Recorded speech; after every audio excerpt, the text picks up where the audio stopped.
सभी देशवासियों को जय हिंद, जय भारत। साथियों, आज आप सभी के सम्मुख दिल्ली से आया हूँ अस्वस्थता के कारण। 24 मई को प्रतिवर्ष अखिल भारतीय परिपाटी अपनी जिम्मेदारियों का निर्वहन करने के लिए देश व देशवासियों के हित के लिए सदैव तत्पर है और तत्पर रहेगी। वर्तमान की सरकार यदि किसी भी सूरत में देश और देशवासियों के साथ अनहित करने का कोई कृत्य करेगी, कोई कार्य करेगी, तो अखिल भारतीय परिपाटी के हम सभी सदस्य, हम सभी लीडर्स, सभी सक्रिय कार्यकर्ता, साधारण कार्यकर्ता पूरे भारतवर्ष से ऐसी चुनी हुई सरकारों से, उनके जनप्रतिनिधियों से देश को, देशवासियों को उनके हक की लड़ाई लड़ने में उनके साथ सदैव तैयार हैं, तैयार रहेंगे। 2019 को भी जब भारतीय जनता पार्टी ने अपना दूसरा कार्यकाल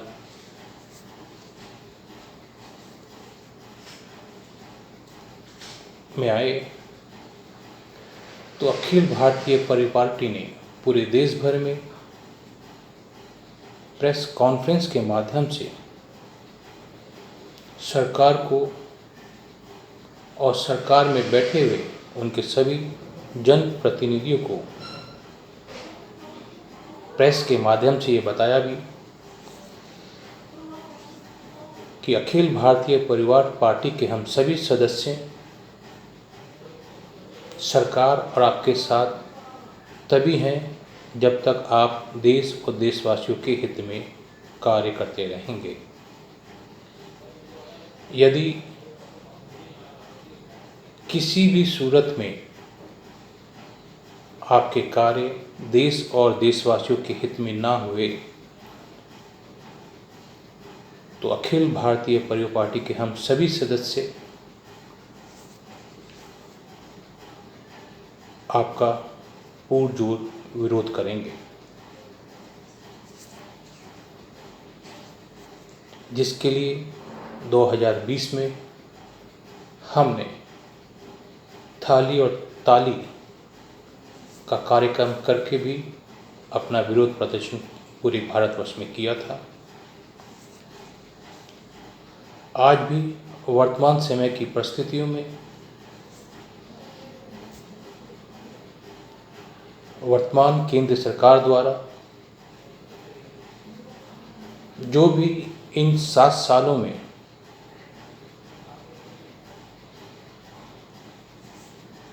जन विरोधी कार्य किए गए हैं, चाहे वो नोटबंदी हो, जीएसटी हो,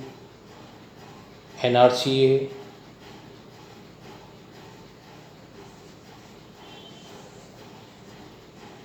और एनआरसी के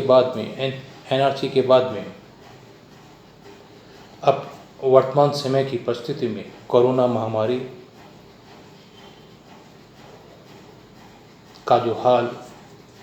पूरे भारतवर्ष में हो रहा है और देशवासियों की वर्तमान परिस्थितियां बद से और भी ज़्यादा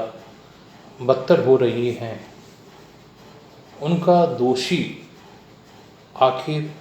कौन है, ये हम सभी को आत्मचिंतन करना चाहिए। सरकारें कहती हैं और शासन प्रशासन कहता है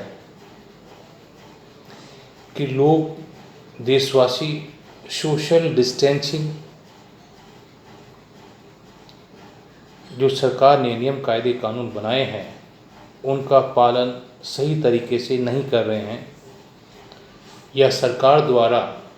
जो छूट दी गई है उनका गलत उपयोग कर रहे हैं, उस वजह से कोरोना महामारी और भी विकराल रूप ले रही है। जबकि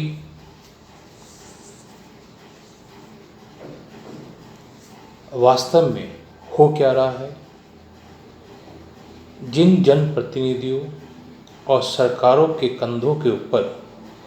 देश और देशवासियों के सुखमय जीवन की बागडोर है, वे ही जनप्रतिनिधि स्वार्थवश अपनी महत्वाकांक्षाओं की पूर्ति के लिए अपने हिसाब से मैनिपुलेट करके जगह जगह चुनावी रैलियों के माध्यम से, प्रचार प्रसार के माध्यम से शासन सत्ता प्राप्ति के लिए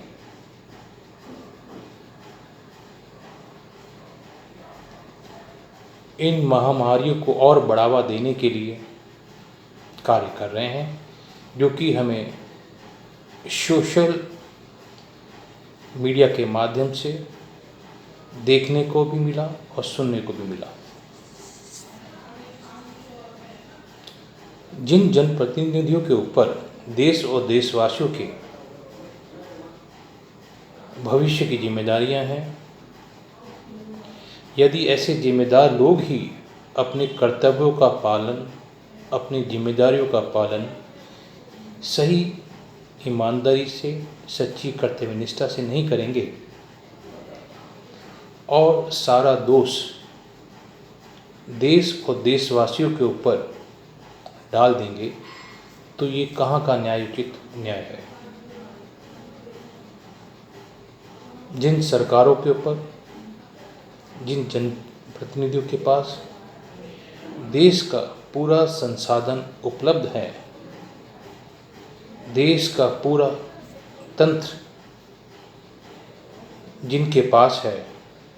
यही यदि वे ही अपनी दूरदृष्टि से आई हुई समस्याओं पर विचार विमर्श कर उनको पहले से ही ज़्यादा ना और फैले या ज़्यादा ना हो, उस पर ध्यान ना देकर सिर्फ और सिर्फ अपनी स्वार्थ सिद्धि के कामों में ही लगे रहेंगे और दोष निर्दोष देशवासियों पर देंगे, तो ये कहाँ का न्याय है। और अब तो मीडिया ही नहीं, हमारे देश के न्यायालय जो हैं, न्यायालय के जो बैठे जजेस जो हैं, वो भी चाहे प्रदेश की सरकार हो या केंद्र सरकार हो, उनसे उनके द्वारा की गई खामियों, गलतियों और दूरदृष्टि से उचित निर्णय समय पर ना लिए जाने के कारण उन्हें दोषी मान रही है।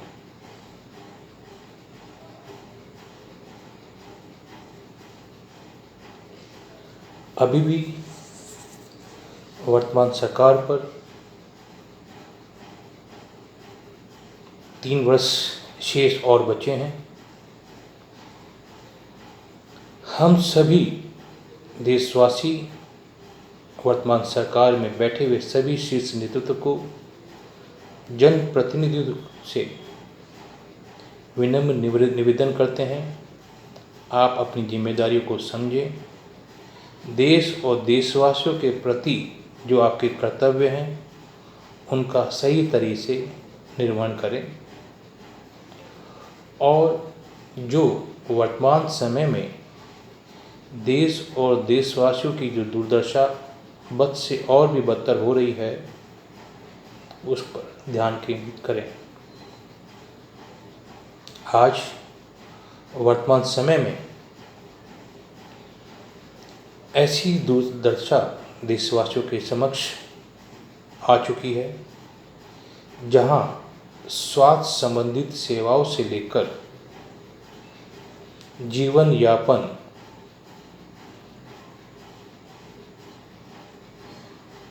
रोजगार, दैनिक ज़रूरतें, स्वास्थ्यवर्धक दवाइयाँ और उसके साथ साथ जो बीमार व्यक्ति हैं उनको उचित और सही मात्रा में जो ऑक्सीजन भी मिलनी चाहिए थी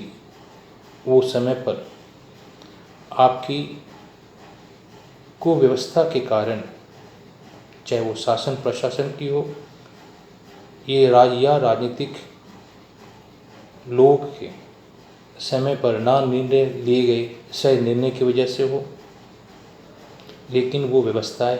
बहुत ही ज़्यादा विकराल रूप ले चुकी हैं जिनसे देशवासियों के अपनों को जीवन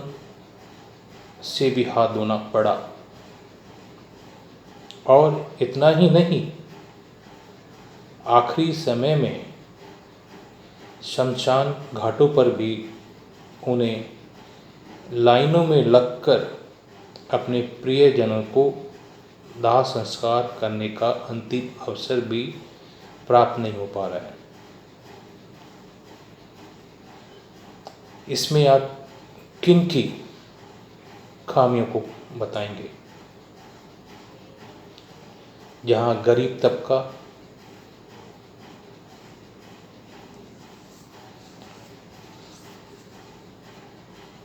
अंतिम संस्कार के अंदर अपने आप को इस लायक भी नहीं समझ पा रहा कि वह अपने प्रियजनों को आखिरी घड़ी में किस तरीके से उनका अंतिम संस्कार कर पाए। और संसाधनों की कमी की वजह से जिन्होंने अपने प्रियजनों को या तो नदी के घाटों पर ऐसे ही छोड़ दिया या नदी के घाटों पर रेत में ऐसे ही दबा के रख दिया है, जो आज नहीं तो कल जैसे ही बारिश का मौसम आएगा या पानी का बहाव ज़्यादा होगा, जो परिस्थितियाँ हमें अभी शवों की नदी में देखने को मिली, तो हो सकता है आने वाले दिनों में वो स्थितियाँ हमें पुनः दिखाई देने लगे। इसके लिए शासन प्रशासन को समय रहते उन सभी चीज़ों को ध्यान में रखते हुए जितने भी ऐसे घाटों पर रेत में दबाई गई अंतिम क्षणों में पड़े हुए शवों को यदि सही रीति रिवाज द्वारा उनका सही दाह संस्कार कर दिया जाए तो हो सकता है आने वाले दिनों के अंदर जो दृश्य हम देख चुके हैं उन्हें पुनः न देखना पड़े। इसके साथ साथ ही वर्तमान समय में हमारे देश के अन्नदाता किसान जो नवंबर से अब तक लगभग 6 माह के दरमियान उनको हो गया है, उससे पहले भी 3 कृषि काले कानून के विरोध में अपना शांतिपूर्ण विरोध आंदोलन कर चुके हैं और अभी भी जारी है। उसके लिए भी वर्तमान देश की सरकार को सोचना चाहिए।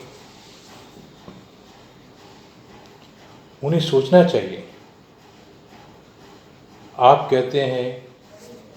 कि ये तीनों कृषि कानून किसानों के फायदे के लिए हैं। ये आपका मानना है कि तीनों किसानों के कृषि कानून किसानों के फायदे के लिए हैं, जो लंबे समय तक किसानों को, उनके परिवारों को, उनकी आने वाली पीढ़ी को फायदा पहुंचाएंगे। ये इतने प्रभावशाली कृषि कानून है। तो यदि किसान उन कृषि कानून को लेना ही नहीं चाहते, तो ये तो आपके लिए और भी ज़्यादा किसानों को कहने को मिल जाता है कि भाई हम तो आपको देना चाहते हैं, आप नहीं ले रहे हैं, तो हम इन तीनों कृषि कानून को वापस लेते हैं। तो आपको वापस लेने में दिक्कत क्या है? आपको ले लेना चाहिए। जब आप समझते हैं कि जिनको आप इन तीनों कानूनों से देश के किसानों को फ़ायदा पहुंचाना चाह रहे हैं, और यदि वो किसान उन फ़ायदे को नहीं लेना चाह रहे, तो आपको यह कहते हुए ले लेना चाहिए कि यदि तुम चाहते नहीं तो हम तीनों कृषि कानून वापस ले लेते हैं। उसमें दिक्कत क्या है?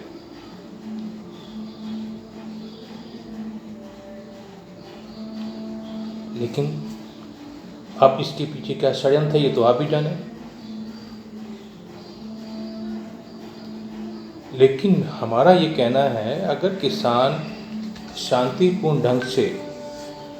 अपना प्रदर्शन करते आ रहे हैं और आपसे अपनी जायज़ मांगों का हक मांग रहे हैं, तो कृषि प्रधान देश होने के नाते और कृषि प्रधान देश होने के जनप्रतिनिधि आप होने के नाते आपका फर्ज बनता है कि आप अपने किसानों को उनका वह हक दें जिसे वो आपसे चाहते हैं। यदि आप समझते हैं कि वो इस लायक नहीं हैं, तो उन्हें ना दें। उनको जैसी स्थिति में वो रह रहे थे, उनको वैसे ही रहने दें।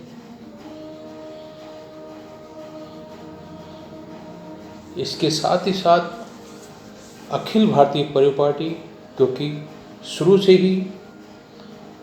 अन्नदाता किसानों के साथ उनके आंदोलन में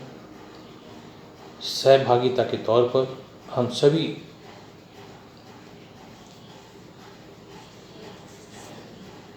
अखिल भारतीय परिवर्तन पार्टी के लीडर्स, सदस्य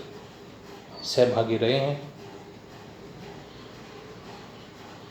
और सहभागी थे, और आगे भी सदैव किसानों के उन्नति के लिए हम अपना समर्थन उन्हें देते रहेंगे। और जैसे किसानों ने कहा है कि आने वाली 26 मई को वो काला दिवस के रूप में मनाएंगे, तो अखिल भारतीय परिवर्तन पार्टी के हम सभी सदस्य, सभी लीडर्स, सभी कार्यकर्ता, सभी सक्रिय सदस्य, साधारण सदस्य पूरे भारतवर्ष से किसानों के समर्थन में 26 मई को संपूर्ण रूप से पूरे देश में काला दिवस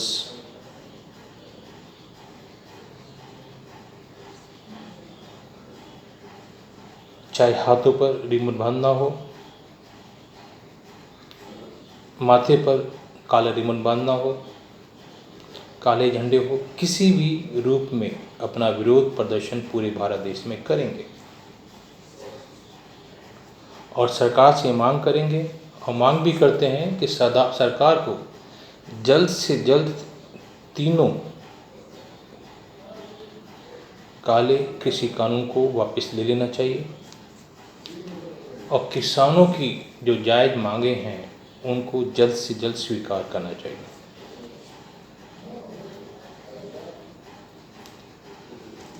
इसके साथ साथ मैं हमारे देश के आदरणीय प्रधानमंत्री श्री नरेंद्र मोदी जी से भी कहना चाहूँगा, आप हमारे देश के सम्मानित प्रधानमंत्री हैं। यदि आपको वाकई देश और देशवासियों के दुख से पीड़ा है या आपको दुख होता है, तो देश और देशवासियों को के हितों को ध्यान में रखते हुए ऐसे कार्य करें, ऐसे कार्य करें जिससे देश और देशवासी चौमुखी विकास करें।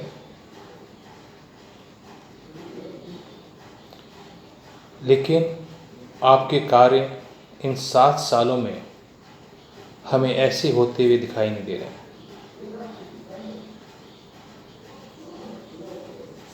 जिन भाषणों से आप देश और देशवासियों को यह कहकर आए थे कि अच्छे दिन आएंगे, काला धन आएगा, ऐसा होता किसी भी दृष्टि में प्रतीत नहीं होता है,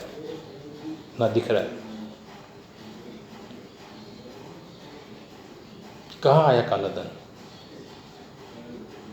आपने नोटबंदी की। नोटबंदी से कितना देश और देशवासियों को फायदा हुआ? आपने उस वक्त भी देश और देशवासियों को लाइनों में लगा दिया था, और आज भी देश और देशवासी अंतिम क्षणों में अपने प्रियजनों को अंतिम रस्म क्रिया कराने के लिए भी शमशान घाटों पर लाइनों पर लगे हुए हैं।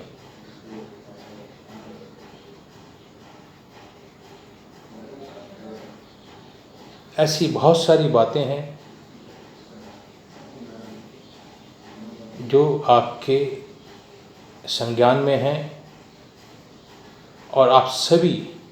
जितने भी जनप्रतिनिधि हैं सब जानते भी हैं। लेकिन मुखर होकर देश और देशवासियों के हितों को ध्यान में रखते हुए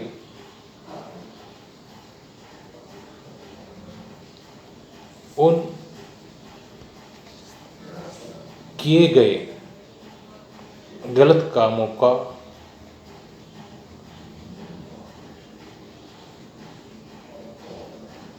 जो आपने किए हैं देशवासियों के साथ, उनको आपको कहना चाहिए, मानना चाहिए, लेकिन आप कहेंगे नहीं। यदि आपको वाकई दुख है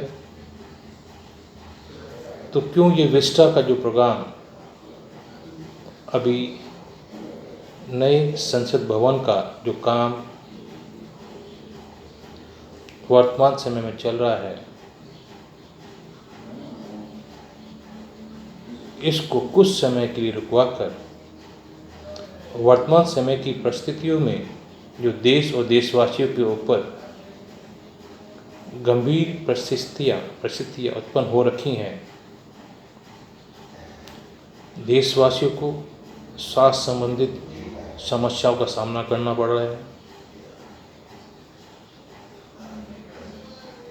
उसके साथ ही साथ कोरोना महामारी से जिन बच्चों ने अपने बड़ों को खो दिया या जिन परिवारों ने अपनों को खो दिया,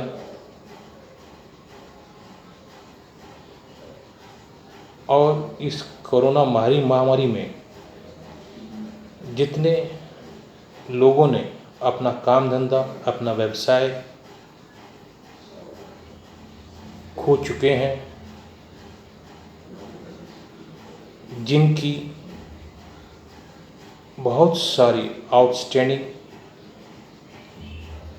जो ड्यूज़ हैं, चाहे वो किसी भी रूप में हो, लोन के रूप में हो, किसी किस्त के रूप में हो, या अन्य किसी भी प्रकार से जो उनकी दैनिक जिम्मेदारियां बनी हुई हैं, उनकी पूर्ति के लिए आपको कुछ सोचना चाहिए। उस विस्टा प्रोग्राम, नए संसद भवन का जो प्रोग्राम आप लेके चल रहे हैं, उसमें से वह पैसा देशवासियों की वर्तमान समय की जो आर्थिक मजबूती को देने के लिए इस्तेमाल किया जा सकता है, उसमें इस्तेमाल करना चाहिए। देशवासियों को कुछ राहत देनी चाहिए। पुनः आप सभी देशवासियों का, आप सभी का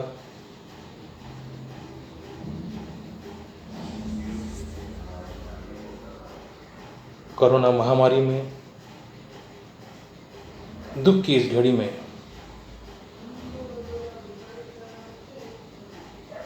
हम सभी एक दूसरे के सहयोगी बनकर, सहभागी बनकर एक दूसरे को सहयोग देते हुए इस विपरीत स्थिति को जितना टाल सकते हैं, इन विपरीत स्थितियों से जितना निकल सकते हैं, उन सभी हिदायतों को अपनाकर, जो स्वास्थ्य संबंधी हिदायतें हैं उनको अपनाकर अपना और अपने प्रियजनों का जीवन स्वास्थ्यवर्धक बनाने में सहयोग करें। इन्हीं शब्दों के साथ जय हिंद, जय भारत।